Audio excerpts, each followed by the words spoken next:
Hello everyone, myself Sujit Sali, lecturer in Mechanical Engineering Department, Jain Polytechnic, Belgaum. So today in this video we'll go through the second chapter, that is thermodynamic process. So we'll be covering the basic, that is introduction to thermodynamic process. So the two types of processes, that is isobaric process and isochoric process. So firstly, let's go through what do you mean by thermodynamic process. So consider a system. Okay, so a system can be an air or a liquid.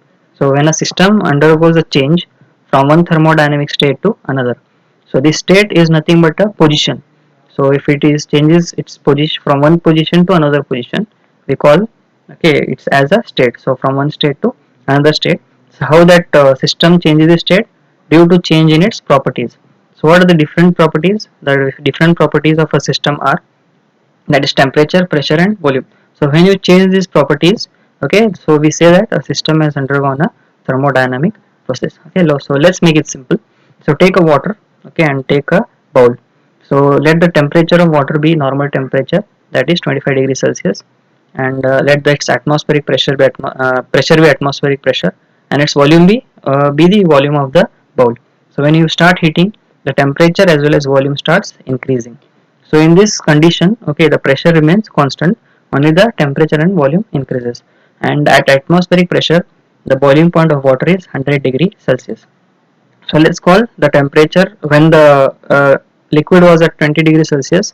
Let we call it as an initial state, and when it has attained 100 degrees Celsius, let's we call it as a final state. So the water has traveled from initial state to final state. So this path we call it as thermodynamic process. Okay. So how that state to state change happens? It has happened due to change in its properties, that is temperature, pressure and volume. Okay. So similarly, by keeping one of these properties constant and by varying the other two, we'll get different types of processes.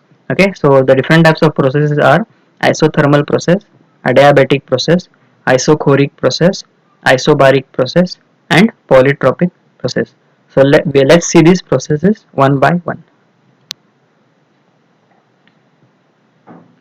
So isobaric process, okay, so it also called as constant pressure process. Okay, in the sense, during this process the pressure of the system or of the gas remains constant. Okay, so you can see here isobar. So bar is an unit of pressure, so that's why isobaric process. Okay, so the pressure remains constant. So on the right side you can see there are two diagrams. Okay, if we'll see the first one. So you can see there is a cylinder and piston arrangement. So this piston can move up and down inside the cylinder. So just below that piston we have, okay, so a gas, or what we call it as a system, and just below the cylinder we have heating medium. So in this case what happens is, when we start heating the gas, okay, so the gas absorbs heat and it starts expanding. Okay, so the nature of any element is that when you heat it, it starts expanding. So it may be a whether it may be a liquid, gas or solid. Okay, it starts increasing in its volume.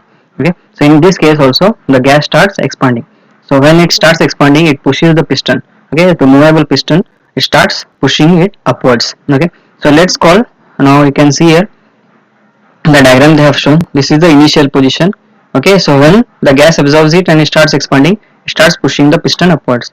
The piston start slowly moving upwards and it reaches this position, we call it as final position. Okay, so let this initial position we call it as initial state, and this one as final state. Okay, so gas has absorbed heat and it expanded and it has reached the final state, from initial state to from final state. Okay, so same way, that process is plotted on a PV diagram. Okay, so the y-axis taken as pressure and the x-axis taken as volume. Okay, so now you can see here, the point 1 is starting from here at this point. You can see here 1. Okay, so the initial state has been taken as at this point. Why we have taken this point not from here is because, okay, whenever you take any gas, okay, initially it will be having some temperature, pressure and volume. It cannot be 0. That's why we have taken this position 1 at this point. Okay, not from here. Okay, so now when the gas is heated, okay, so in this case what happens when the gas is heated? So the gas starts expanding, means its volume goes on increasing and finally it reaches point 2. So point 1 is your initial state and point 2 is your final state. Okay, so during this process you can see the pressure of the gas remains constant. Okay, so let's go through what is the work done during this process. Okay, so work done W is nothing but pressure P into this final volume minus initial volume. Okay, so final volume will be greater than initial volume, that's why V2 minus V1. Okay, so in this we'll see what is the formula for heat transfer. Okay, so heat transfer Q is given by, which is equal to Cp into T2 minus T1. Okay, so T2 is the temperature of gas at final position, T1 is the temperature of gas at initial position. Okay, so why we have taken T2 minus T1? Because the final temperature will be greater than the initial temperature, that's why T2 minus T1. And this Cp we call it as specific heat at constant volume. So what do you mean by specific heat? So specific heat is nothing but how much amount of heat is required per unit mass to raise its temperature by 1 degree Celsius. So that we call it as a specific heat. In the sense, if you take a unit mass, so how much heat it requires to raise its temperature through 1 degree Celsius, we call it as specific heat. So this specific heat during this process, okay, if the volume remains constant, we call it as specific heat at constant volume. If pressure remains constant, we call it as specific heat at constant pressure. So in this process, during this process, the pressure remains constant. That's why we have taken Cp, that is specific heat at constant pressure. Okay. So next we'll see the pressure, volume, and temperature relation. Okay. So the general equation is given by PV divided by T is equal to constant. You can see here P into V divided by T. So P is pressure, V is volume, divided by T is temperature. So in this process, what pressure remains constant. So pressure get cancelled. So what is remain is V by T. So it can be written as V1 by T1, which is equal to V2 by T2. So V1 is nothing but volume of the gas at initial position. T1 is temperature of the gas at initial position. So same way V2 volume of the gas at final position, T2 temperature of the gas at final position. So this can also be written as T2 by T1 is equal to V2 by V1. So next we'll see the next process, that is isochoric process. Okay, so next we'll see isochoric process. So this is isochoric process is also called as constant volume process, in the sense during this whole process the volume of the gas remains constant. Okay, so let's see how it happens. Okay, so same way like earlier we have taken a cylinder, okay, in which there is a piston. Okay, and just below that piston you have a gas which is heated. You can see here in earlier isobaric process, okay, so there was no stopper here. Okay, so in this case there are two stoppers. Okay, so means when the gas expands, whatever when the piston movement is restricted by these two stoppers. Okay, so what happens is same way like earlier.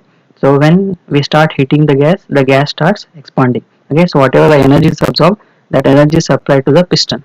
So earlier the piston was freely movable, so the piston moved from initial position to final position. So in this case what happens is the piston cannot move because it is restricted by these two stoppers. In the sense whatever the energy is there, it goes on increasing, but the piston doesn't move, or what we can call it as the gas doesn't expand. It is expanding inside that area itself. Okay, there is no there is only increase in its pressure and temperature, so the volume of that gas remains constant. Why? Because these two stoppers avoid it to expand. Okay, so same way can be explained in this PV diagram. Okay, so you can see here same way like earlier, at point 1 or point 1 we call it as initial state, and point 2 is its final state. So when I start heating the gas, you can see the pressure goes on increasing. Okay, and it reaches point 2. So point 2 is your final state. So during this whole process the volume of the gas, you can see this is the volume of the gas remains constant. Okay, it doesn't change, only the pressure changes from point 1 to point 2.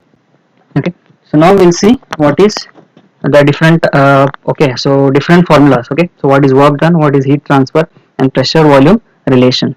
Okay, so you can see the first one, that is work done. So in this case the work done is 0. Why? Because okay, so we'll see this simple example of work. So what is work? Okay, so work is nothing but so if you are moving a table from one position to another position by applying energy, we say that work is done on the table. So same way here, in earlier case what happens, okay, the piston was moved from initial position to final position. That's why the work was done by the gas on the piston. So in this case what happens is there is no work done. Okay, so the movement of the piston is restricted, hence no work is done. That's why work is 0. So next we'll see heat transfer. So same way Q is equal to CV T2 minus T1. Okay, the pressure and temperature increases, the volume remains constant in isochoric process. Okay, so in this what happens is this T2 is final temperature, T1 is initial temperature. So heat transfer is given by that is Q is equal to CV T2 minus T1. Here CV is what? Specific heat at constant volume. Why? Because the process is taking place at constant volume. That's why we have used here CV. Okay, so in earlier isobaric process, okay, so we have used pressure as constant. That's why the heat transfer formula was Q is equal to Cp T2 minus T1. So in this case it is Cv T2 minus T1. Okay, so now let's see uh, the difference, or what we call it as the pressure, volume and temperature relation. Okay, so same way this is the general equation, that is PV divided by T is equal to constant. So in this case this volume is constant. Okay, so what it becomes, that is if volume is remains constant, so volume doesn't change, it remains same. So only we can change pressure and temperature. So how that formula can be written as P by T is equal to P1 by T1 is equal to P2 by T2. Okay, so this P1 and T1 are initial pressure and temperature of gas, P2 and T2 are final pressure and temperature of the gas. So it can also be written as T2 by T1 is equal to P2 by P1. Okay, fine. Okay guys, so in the next video we'll see other three process, that is isothermal process, adiabatic process and polytropic process. So if you haven't subscribed this channel yet, so please subscribe, and next to the subscribe button there is a bell icon. Just click it so that whenever a new video is uploaded, you'll get a notification.